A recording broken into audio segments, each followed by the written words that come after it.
और मानसून सत्र का आज तीसरा दिन है। लोकसभा राज्यसभा की कार्रवाई एक बार फिर से शुरू हो चुकी है। सीधा रुख रेगुलेटरी बॉडी के 9th मीटिंग में ये तय किया गया था कि power generation will be incidental to irrigation and drinking water requirement. जब इरिगेशन और ड्रिंकिंग वाटर के लिए पानी की आवश्यकता होगी, केवल और केवल तभी पानी जो है बांध से छोड़ा जाएगा। आंध्र प्रदेश के माननीय मुख्यमंत्री जी का पत्र मुझे प्राप्त हुआ था और साथ ही साथ में आंध्र प्रदेश के माननीय मुख्यमंत्री जी ने केआरएमबी के चेयरमैन को भी पत्र लिखा था।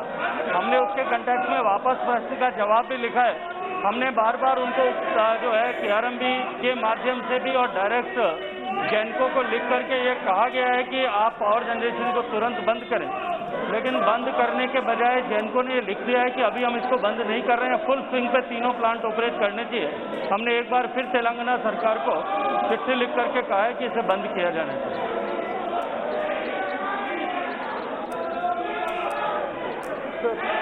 My question number 2, sir. In addition to this illegal and untimely drawal of water, Telangana government is constructing Palamuru Rangareddy lift irrigation scheme without any permission from CWC or KRMB and without getting environmental clearance. In disguise of drinking water project, they are constructing massive lift irrigation project which will pump 90 TMC of water every year at the level of 800 feet from Srisailam Dam, sir. Through power generation from left bank and through Palamuru Rangareddy lift, Kalvakurti lift, Dindi and SLBC tunnel scheme, the Telangana government will be able to draw or consume 8 TMCs of water per day at the level of 800 feet in Srisailam Dam, sir. Sir, if Palamuru Rangareddy lift irrigation scheme is completed, then the Ayakat of SRBC, Teluganga, KC Canal, GNSS, HNSS, Veligonda and also the drinking water needs of the Andhra Pradesh and Chennai will be at very high risk, as the minimum level to give water to the AP project is 854 feet except for GNSS which is at 834 feet. Keeping in view of the severe loss that is going to incur for the people of Andhra Pradesh and also for Chennai city, will the government of India take stern measures to stop Palamuru Rangareddy lift irrigation scheme, sir? माननीय अध्यक्ष महोदय, interstate basis पर बने जो राज्यों के हितों की रक्षा करने के लिए देश के संविधान और इंटरस्टेट बेसिन एक्ट में जिस तरह का प्रावधान किया, उस प्रावधान के अनुरूप आंध्र प्रदेश रिऑर्गेनाइजेशन एक्ट में भी दोनों राज्यों के कृष्णा और गोदावरी दोनों नदियों पर बने हुए प्रोजेक्ट के ऊपर दोनों राज्यों के इंटरेस्ट को प्रोटेक्ट करने के लिए केआरएमबी और GRMB Krishna river management board and Godavari river management board का गठन किया गया था। लेकिन 7 साल तक क्योंकि उसका नोटिफिकेशन नहीं हो पाया था, दोनों ही बोर्ड अपनी ड्यूटीज का निर्वहन करने के लिए प्रयास करते हैं, राज्य सरकारों को लगातार उसके लिए बातचीत करते हैं।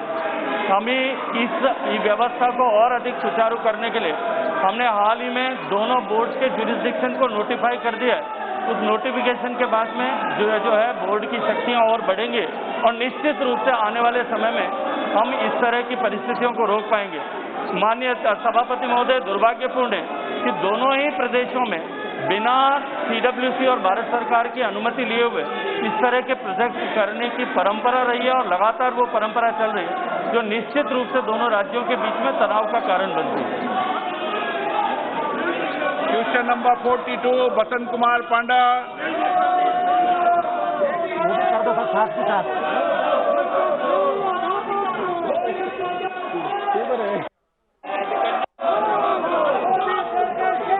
रखा गया है।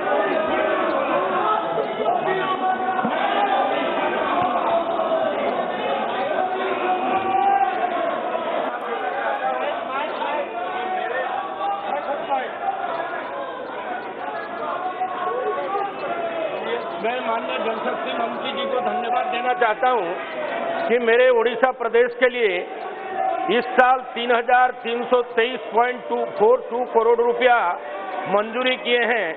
हमारे अनन्य वरेण्य प्रधानमंत्री यशस्वी प्रधानमंत्री के निर्देशन में मैं धन्यवाद देना चाहता हूं। उसके साथ साथ एक निवेदन करना चाहता हूं।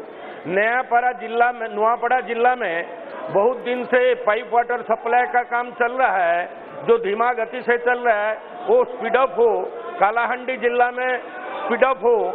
और उसके साथ साथ मैं एक ही निवेदन करना चाहूंगा माननीय मंत्री जी से कि राज्य सरकार को निर्देशित करें कि आकांक्षी जिला को ज्यादा गुरुत्व प्रदान करें पाइप वाटर सप्लाई में, क्योंकि एक्सप्रेशनल जिला में हम लोगों का पश्चिम उड़ीसा का विशेष जिला आता है। मेरा निवेदन स्वीकार करें और राज्य सरकार को डायरेक्ट नंबर 48, 50 और 60 को क्लब किया जाता है। माननीय मंत्री जी। धन्यवाद माननीय सभापति महोदय। मैं माननीय सदस्य का अभिनंदन करना चाहता हूं कि उन्होंने माननीय प्रधानमंत्री जी का आभार जल जीवन मिशन की सफलता और जल जीवन मिशन को चलाने को लेकर के किया है। माननीय सभापति महोदय, जल क्योंकि राज्यों का विषय है, सामान्य रूप से राज्यों को ही अपने जिलों में प्राथमिकता के साथ में काम करना सुनिश्चित करने का अधिकार है, लेकिन साथ ही साथ हम लगातार इन सारे विषयों पर निगरानी रखते हुए राज्यों के साथ में मिलकर के इन विषयों को आगे बढ़ाने के लिए काम करते हैं।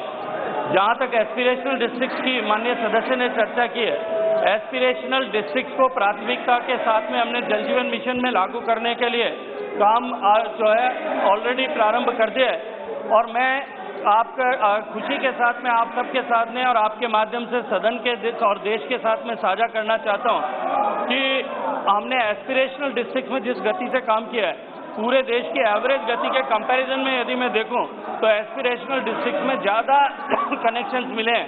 और ऐसे पिछड़े हुए जिले जो सामान्यतः विकास की दौड़ में पिछड़ गए थे, उनके परिवारों की माताओं बहनों को इस आजादी के 75वें वर्ष में हम इस ड्रेजरी के अभिशाप से मुक्त करा पाएं, पानी ढोने के अभिशाप से मुक्त करा पाएं, इसके लिए हम संकल्पबद्ध होकर के काम कर रहे हैं। क्वेश्चन नंबर 48, 50, 60 क्लब किया जाता है। माननीय सदस्य तिरुन बिल्कुल खालसा, दीन कुरियाकोस, नियाल चंद चौहान। अध्यक्ष महोदय, धन्यवाद अध्यक्ष महोदय। मैं देश के प्रधानमंत्री जी का धन्यवाद करना चाहूँगा कि उनके नेतृत्व में माननीय जल शक्ति मंत्री जी ने नदियों के बढ़ते हुए दूषित जो औद्योगिक इकाइयाँ हैं उन पे कड़ी से कड़ी कार्रवाई करने के लिए कोशिश की है। मैं माननीय अध्यक्ष जी आपके माध्यम से मैं माननीय मंत्री जी से जानना चाहूँगा कि CPCB ने नदियों को बढ़ते हुए दूषित पानी को रोकने के लिए औद्योगिक इकाइयों को दंडित करने का काम किया है, उसकी रिपोर्ट क्या केंद्र सरकार को सौंपी है? क्या CBCB और पंजाब पोल्यूशन बोर्ड जो PPCB है जिसने राजस्थान को दिए जाने वाला सदस्यगण पानी औद्योगिक इकाइयों का, मैं आपसे पुनः आग्रह करूंगा, ये सदन चर्चा और संवाद के लिए इसकी उचित मर्यादा रही है। आपको जनता ने तख्तियां और नारेबाजी करने नहीं भेजा है। आप जनता की समस्या उठाएं, उनके अभाव उठाएं, चर्चा करें और जनता की समस्या का समाधान सदन के माध्यम से करें। मैं पुनः आपसे आग्रह करूंगा कि आप अपनी अपनी सीट पर जाएं। मैं आपको पर्याप्त समय, पर्याप्त अवसर हर मुद्दे पर दूंगा, लेकिन आप अपने अपने आसन पर जाएं। ये सदन चर्चा संवाद के लिए तख्तियां नारेबाजी करना, सदन से बाहर चले जाएं, वहां नारेबाजी करें, नहीं उचित नहीं है, गलत तरीका है। आप चर्चा करें, सदन पे विषय उठाएं। ये नारेबाजी तख्तियां सदन में करना उचित नहीं है। ये सदन आपका अपना है, इसकी मर्यादा बनाने की आपकी जिम्मेदारी है। आप अगर मर्यादा नहीं बनाएंगे तो लोकतंत्र मजबूत नहीं होगा। लोकतंत्र सशक्त मजबूत जब ही होगा जब संसद में चर्चा और संवाद होगी। मैं माननीय सदस्यों आपसे पुनः निवेदन कर रहा हूं, आप अपने अपने आसन पर जाएं। आप जिस विषय पर आप चिल्ला रहे हैं उस विषय पे मैं चर्चा कराने को तैयार हूं। आप जाकर बैठे आसन पे, आप चर्चा करना है, तख्तियां ले रहना है। सदन की कार्रवाई 12 बजे तक के लिए स्थगित की जाती है।